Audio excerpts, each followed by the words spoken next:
Hello viewers, welcome to Sathya's home food channel. இன்றைக்கி நம்ம என்ன ரெசிபி பார்க்க போகிறோன்னா சிப்பி காளான் மசாலா. வாங்க பார்க்கலாம் அதுக்கு தேவையான பொருட்கள். இன்றைக்கி நான் இங்கே 1 கப் சிப்பி காளான் எடுத்திருக்கேன். அதை நல்லா க்ளீன் பண்ணி வாஷ் பண்ணிவிடுங்க.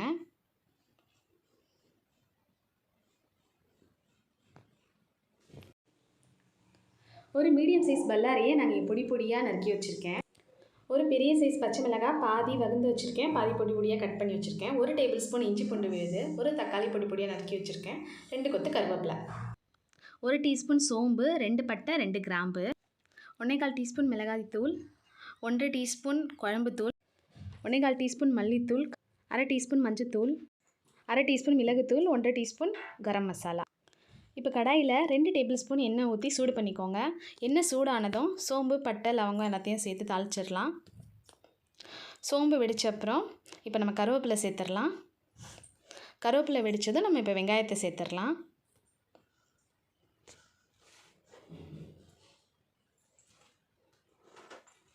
வெங்காயம் சேர்த்து நல்லா வதக்கி பொன்னிறமாக ஆகிற வரைக்கும் விட்டுருங்க. உங்களுக்கு சீக்கிரம் வதங்கணுன்னா ஒரு சிட்டிகை உப்பு சேர்த்துக்கலாம். இப்போ நல்லா பொன்னிறமாக வதங்கிடுச்சு. இப்போ நம்ம 1 டேபிள் ஸ்பூன் இஞ்சி பூண்டு விழுது சேர்த்துடலாம். நம்ம நறுக்கி வச்ச பச்சை மிளகாயும் சேர்த்துடலாம்.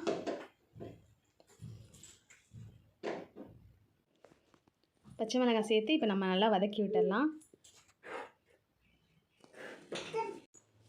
ரொம்ப நேரம் வதக்கணும்னு அவசியம் இல்லை, பச்சை வடை போகிற அளவுக்கு வதக்கினா போதும்.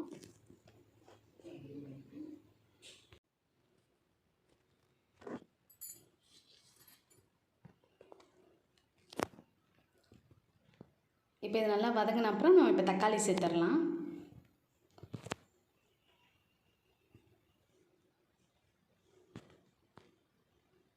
தக்காளி சேர்த்து நல்லா வதக்கி விட்டுடுங்க.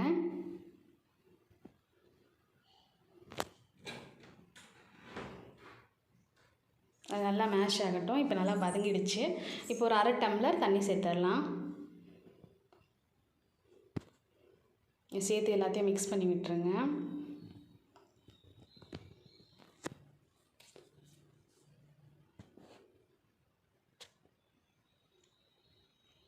இப்போ நம்ம சொன்ன மசாலா எல்லாம் இப்போ நம்ம இதை சேர்த்துடலாம்.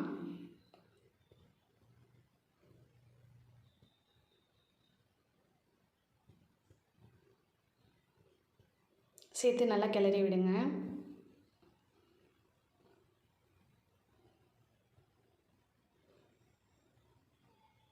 இது வந்து நல்லா பச்சை வடை, மசாலாவோட பச்சை வடை போகிற அளவுக்கு கொதிச்சா போதும். பாருங்கள், நல்லா கொதிக்க ஆரம்பிச்சிருச்சு.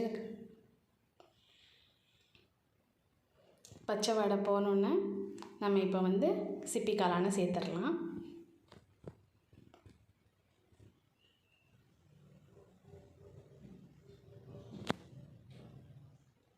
சேர்த்துட்டு நல்லா மசாலாவோட மிக்ஸ் பண்ணி விட்டுடுங்க.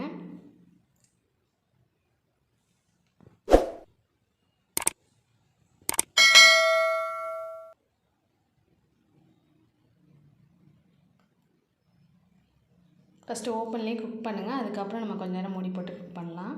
இப்போது இந்த மசாலுக்கு தேவையான அளவு உப்பு சேர்த்துடலாம். உப்பு சேர்த்து திருப்பி நல்லா மிக்ஸ் பண்ணி விட்டுருங்க.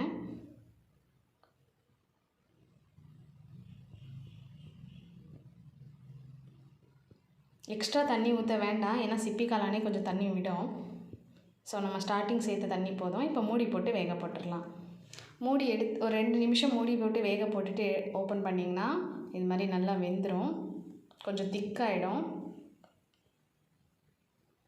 இப்போ திருப்பி நம்ம 1 நிமிஷத்துக்கு ஓப்பன்லேயே குக் பண்ணலாம். எண்ணெய் நல்லா பிரிஞ்சு வர்ற அளவுக்கு குக் பண்ணால் கரெக்டாக இருக்கும். அப்போ தான் மசாலாலாம் வெந்துட்டுன்னு அர்த்தம்.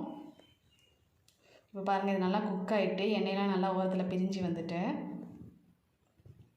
இப்போ இது நல்லா குக் ஆகிட்டுன்னு அர்த்தம். மசாலா, சிப்பி காளான் எல்லாம் சேர்ந்து ஒன்றா நல்லா குக் ஆகிட்டு. ஸோ இந்த ஸ்டேஜில் நம்ம வந்து கருவேப்பிலை தூவி ஸ்டவ்வை ஆஃப் பண்ணிடலாம்.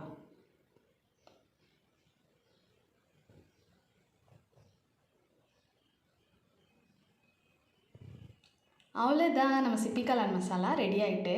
கண்டிப்பாக ட்ரை பண்ணி பாருங்கள், உங்களுக்கும் பிடிக்கும். தேங்க்யூ ஃபார் வாட்சிங்.